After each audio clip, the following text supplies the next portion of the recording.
কিছু কিছু জিনিস আছে যেগুলো খেতে আমাদের অনেক বেশি মজা লাগে, কিন্তু ওই যে আমরা এখন অনেক বেশি অলস হয়ে গেছি আমরা প্রত্যেকেই, যে কারণে এই সমস্ত জিনিসগুলো বাছাকোটা করার ভয়েতে আমরা কিন্তু ঘরেই আনতে চাই না। ঠিক তেমনই হয় আমার সঙ্গে।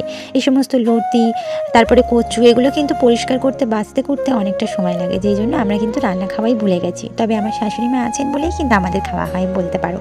তো মাই কিন্তু এখানে বেছে কুটে ধুয়ে পুরো একদম পরিষ্কার করে আমাকে হাতের কাছে দিয়ে দেন, আর সেটাকে সুন্দরভাবে রান্না করে পরিবেশন করার দায়িত্বটা হচ্ছে আমার। তো এখানে লতি চিংড়ি রান্না করলাম, লতিটাও কিন্তু মা বেছে দিয়েছিল, আর সেই সাথে একটুখানি মুরগির মাংসের যে জোগাড় হয়ে থাকে পুস্তি বা এই সমস্ত, সেগুলোও কিন্তু আনা হয়েছিল, আর সেগুলোও কিন্তু মাই পরিষ্কার করে বেছে কুটে একেবারে ধুয়ে দিলেন, আর সেটাকেই আমি এখন রান্না করছি। তো দুদিকে দুটো রান্না বসিয়ে দিলাম, ভাত অলরেডি হয়ে গিয়েছে। সুমন খাতুন আইডি থেকে এক দিদি ভাই আমাকে খুব সুন্দর সুন্দর কিছু কমেন্ট করেছে। তো প্রথম প্রশ্নটা হচ্ছে যে আমার হাজব্যান্ডের সাথে আমার কোনোদিনও ঝগড়া হয়েছে কিনা। ঝগড়া বলতে তেমন একটা বড় ধরনের কোনো ঝগড়া হয়নি, তবে এই খুনসুটি টাইপসের ঝগড়া কিন্তু আমাদের মধ্যে মাঝে মধ্যেই হয়ে থাকে। ওটাকে ঝগড়া বলে না, ওটাকেই খুনসুটি বলে থাকে।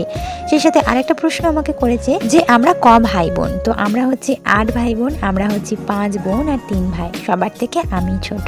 তো রান্না করতে এসে শুধুই যে আমি রান্না করি এমনটা কিন্তু কোনোদিনই হয় না। আমার হাতে সময় খুবই অল্প থাকে, 12টার সময় আমি রান্না করতে আসি, আর 1টা-1.5টার মধ্যে পুরো রান্নাঘরটাকে পরিষ্কার করে ফেলি।